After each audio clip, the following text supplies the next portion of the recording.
अस्सलाम वालेकुम। कैसे हैं आप सब? ठीक हैं? उम्मीद है जहाँ भी होंगे अपने अपने हिस्से के रोल्स बेहतरीन तरीके से अदा करने की कोशिश कर रहे होंगे। आज जो मैं केस आपसे शेयर करने जा रही हूँ वो एक ख़ातून का है। उनकी उम्र है 60 साल। हमारे पास वो आई थी इमरजेंसी में। उनकी सूरत हाल बहुत तकलीफ़ में थी, बहुत अज़ियत में थी, और जैसे ही वो एंटर हुई हैं तो उनकी सूरत हाल ये थी कि उनका मुंह बंद नहीं हो रहा था, सांस लेने में शदीद तकलीफ़ थी।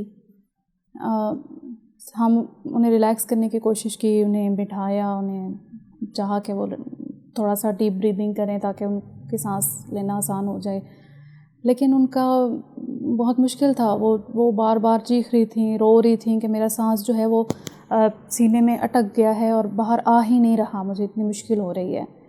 साथ साथ और उनको क्या प्रॉब्लम थी कि वो बार बार एक वर्ड यूज़ कर रही थी कि मेरी चीखें नहीं रुक रही हैं, डॉक्टर साहब मेरी चीखें नहीं रुक रही हैं। और वो मुस्तकिल बोल रही थी, चीख रही थी, गालियाँ भी दे रही थी, जो कि उनसे कंट्रोल नहीं हो रहा था। ये उनके सामने कंडीशन थी। बहरहाल उसको हमने थोड़ा सा नॉक डाउन किया, मेडिकेशन के ज़रिए थोड़ा रिलैक्स किया। तो इसके बाद फिर मज़ीद जो उनके अंदर हमें चीज़ें मिली वो क्या थी, उन्होंने अपनी अलामात जैसे बताते हैं मरीज़ हमने एक्सप्लोर की। हाँ, तो और बात ये थी कि वो कहते थे कि मुझे अपना जिस्म कभी हरा लगता है, कभी लाल लगता है, कभी नीला, कभी पीला, मुझे ऐसे ही रंग आसपास भी नज़र आते हैं, और ऐसा कभी कभी ये महसूस होता है जैसे मेरा जिस्म कोई लकड़ी का लॉग बन गया है, जैसे कटा हुआ शहतीर या एक दरख्त कोई काटें और उसका एक फट्टा सा निकलता है ना, लॉग।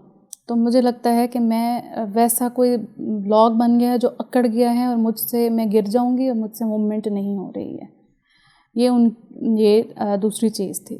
तीसरी चीज़ यही थी कि उन्हें नींद नहीं आ रही थी, बिल्कुल आती नहीं थी, पूरी पूरी रात जाग रही थी, या जब आती थी उन्हें महसूस नहीं होता था, और अगर थोड़ी देर के लिए वो नींद में जब जाने लगती थी, कुछ नींद में और कुछ जाग रही होती थी, तो उस दौरान उन्हें मुख्तलिफ़ चीज़ें नज़र आती थीं जो उन्हें खौफ़ज़दा करती थीं। जैसे वो बताती हैं कि मुझे खून नज़र आता है, मुझे कब्रें नज़र आती हैं, मुझे मुर्दे नज़र आते हैं कफ़न पहने हुए चलते हुए आ रहे होते हैं।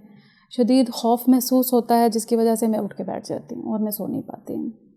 इसके अलावा उनके अंदर क्या चीज़ थी कि हाँ, उन्हें बच्चों के रोने की आवाज़ें सुनाई देती थी, जबकि ऐसा कोई बच्चा बाहर होता नहीं था, लेकिन उन्हें आवाज़ें सुनाई दे रही होती थी। उन्हें कुत्ते और बिल्लियों के चीखने और रोने की आवाज़ें भी सुनाई देती थी, जबकि बाहर ना कोई कुत्ता होता था ना बिल्ली होती थी, लेकिन उन्हें आवाज़ें सुनाई देती थीं। इसको हम अपने टेक्निकल टर्म में एलिमेंट्री हेलुसिनेशंस भी कहते हैं।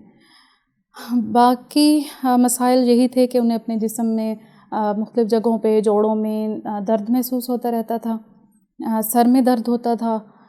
ये सारी अलामात थीं। ये उनकी जो अभी वो प्रेजेंट की थी और उनके अंदर सारी कंडीशंस थी वो मैं आपको बता रही हूँ। मज़ीद जब हमने उनका ये अब सारी अलामात किस चीज़ की हैं?